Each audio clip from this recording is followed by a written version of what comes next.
So hello everyone, मेरा नाम सौरभ है। I am back with yet another video जो कि एक क्वेश्चन है सीए फाइनल नवंबर 2020 आरटीपी का क्वेश्चन है। सीए फाइनल ऑडिट का एक क्वेश्चन है।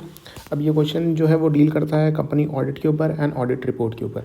सो क्वेश्चन ऐसा स्टार्ट होता है कि पेट्रोल लिमिटेड जो है वो इंगेज है। इंगेज किस चीज़ में है? जनरेशन ऑफ इलेक्ट्रिसिटी जनरेट करती है for a captive consumption through a captive generating plant है। कैप्टिव कंजम्पशन मतलब वो जो जनरेट करती है वो खुद ही यूज़ कर लेती है। जो भी इलेक्ट्रिसिटी जनरेट होता है खुद के लिए जनरेट करती है वो। The company has also maintain a cost record in their books of account as required under cost records and audit rules. ठीक है, तो कंपनी यहाँ पे कॉस्ट रिकॉर्ड भी मेंटेन करती है जो रिक्वायर है as cost record and audit rules में जो भी लिखा है। अब मिस्टर साइलो जो है, जो फ्रेंड है, किसके दोस्त है managing director of the company. MD के जो है ना वो मिस्टर जाइलो एक दोस्त है उनके। और उन्होंने क्या सजेस्ट किया? Suggested name of his brother who is a cost accountant in practice. उन्होंने सजेस्ट किया अपने भाई का नाम for the purpose of cost audit. तो मिस्टर चाइलो जो है वो मैनेजिंग डायरेक्टर के दोस्त है। उन्होंने बोला अपने दोस्त को, मैनेजिंग डायरेक्टर को, कि मेरा भाई है वो कॉस्ट अकाउंटेंट है, उससे आप कॉस्ट ऑडिट करवा लो। However the statutory auditor of the company is of view. Statutory auditor बोलता है कि कंपनी जो है वो लीगली रिक्वायर्ड ही नहीं है, कंपनी को लीगली रिक्वायर्ड ही नहीं है कंडक्ट करना ना कॉस्ट ऑडिट कराने की ज़रूरत ही नहीं है, ऐसा स्टैट्यूटरी ऑडिटर बोल रहा है। नाउ मैनेजिंग डायरेक्टर जो है वो डिलेमा में है अबाउट क्या रिक्वायरमेंट ऑफ कॉस्ट ऑडिट होना चाहिए कि नहीं होना चाहिए। ये मैनेजिंग डायरेक्टर को अभी टेंशन है। Now being an expert in a cost record and audit rules, अब यहाँ पे आप लोग को बताना है, required to guide in this regard, कि क्या यहाँ पे कॉस्ट ऑडिट अप्लाई होगा कि नहीं। ये एक क्वेश्चन पूछा गया था नवंबर 2020 आरटीपी का, एक क्वेश्चन है। तो अब ये क्वेश्चन ये है कि provision relating to cost record and audit are governed by section 148 of the companies act 2013। So provision relating to cost record and audit जो है, कॉस्ट रिकॉर्ड एंड ऑडिट का जो प्रोविजन है जो है वो govern by section 148 of the companies act 2013। Read with the companies cost record and audit rule 2014। Provision जो है कॉस्ट रिकॉर्ड और ऑडिट का, जो कॉस्ट ऑडिट और कॉस्ट रिकॉर्ड का, वो गवर्न होता है सेक्शन 148 के हिसाब से। 148 किसका? कंपनीज एक्ट 2013 का। Read with the companies cost record and audit rules 2014। Read with companies cost record and audit rules 2014।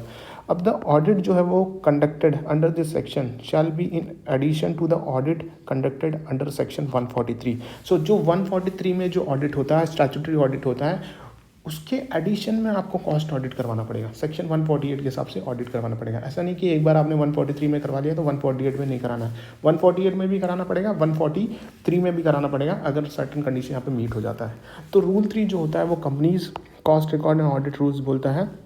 Rule 3 of the companies cost record and audit rules बोलता है कि जो provides that classes of companies जो engage है in a production of goods और a providing services requires to include a cost record in the books of account. Rule 3 of the companies cost record and audit rule 2014। Cost record and audit rules 2014 का rule 3 बोलता है कि certain companies है, certain classes of companies है जो engage होती है, जो इंगेज किस चीज़ में है? प्रोडक्शन ऑफ गुड्स में है, या फिर वो प्रोवाइड करती है सर्विस, जो are required to include a cost record in there books of account. तो उनको है ना कॉस्ट रिकॉर्ड मेंटेन करना पड़ेगा। सबसे पहले बात, कॉस्ट रिकॉर्ड मेंटेन करना पड़ेगा in there books of account. However, the requirement for cost audit under this rule shall not be applicable to the companies which are covered under Rule 3. However, जो requirement for cost audit under these rules shall not be applicable to the companies which are covered under the Rule 3. And so यहाँ पे क्या हो रहा है? However, the requirement of cost audit का requirement under these rules shall not be applicable. Under these rules यहाँ पे applicable नहीं होगा वो कंपनीज के ऊपर which are covered under rule 3। And जो रूल 3 में कवर है, जो कंपनीज रूल 3 में कवर है, उनको कॉस्ट ऑडिट करने की ज़रूरत नहीं है। साथ ही साथ ऐसी कंपनीज जिसका whose revenue from export in a foreign exchange exceed 75% of the total revenue, मतलब ऐसी कंपनी जिसका रेवेन्यू फ्रॉम एक्सपोर्ट, वो एक्सपोर्ट से जो रेवेन्यू आता है in a foreign currency, foreign exchange में यहाँ पे उनका पहले कंपनी है वो एक्सपोर्ट कर रही है, एक्सपोर्ट से उनको फॉरेन एक्सचेंज मिल रहा है। अगर वो रेवेन्यू एक्सीड कर जाता है किससे? 75% ऑफ द टोटल रेवेन्यू, जो भी वो कंपनी टोटल रेवेन्यू कमाती है उसका 75% से ज़्यादा एक्सीड कर जाता है revenue from export in a foreign exchange, तो उस केस में उस कंपनी को यहाँ पे कॉस्ट ऑडिट कराने की ज़रूरत नहीं पड़ेगी।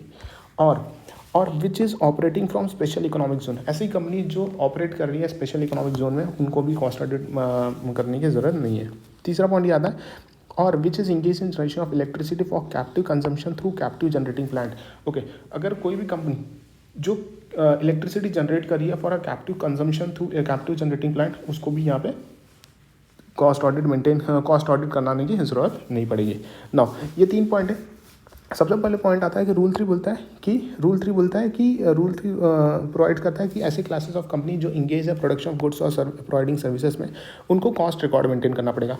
लेकिन यहाँ पे जो कॉस्ट ऑडिट है ना, however the requirement of cost audit under rule shall not be applicable, cost audit applicable नहीं हो रहा है उस कंपनीज के ऊपर जो रूल 3 में कवर है, पहली बात। दूसरी बात, एंड जिसका रेवेन्यू फ्रॉम एक्सपोर्ट अगर फॉरेन एक्सचेंज में आ रहा है वो एक्सीड कर जाता है 75% ऑफ द टोटल रेवेन्यू, और which is operating from special economic zone, जो कंपनी जो ऑपरेट कर रही है स्पेशल इकोनॉमिक जोन से।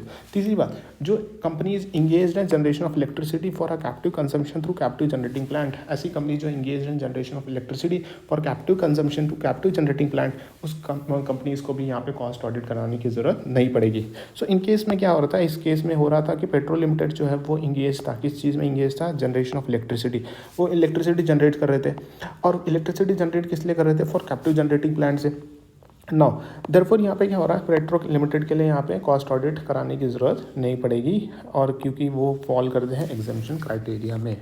Hence the opinion of statutory auditor का जो स्टैट्यूटरी ऑडिटर का जो ओपिनियन था of the company regarding non applicability of cost audit जो है वो करेक्ट है, और मैनेजमेंट यहाँ पे फॉलो करना चाहिए किसके ओपिनियन, स्टैट्यूटरी ऑडिटर का ओपिनियन, ना कि उसके दोस्त का ओपिनियन, जायलो का, मिस्टर जायलो का। सो इसी के साथ ये क्वेश्चन यहीं पे खत्म होता था। वेरी इंपॉर्टेंट क्वेश्चन था, बहुत ही छोटा क्वेश्चन था। Thank you so much.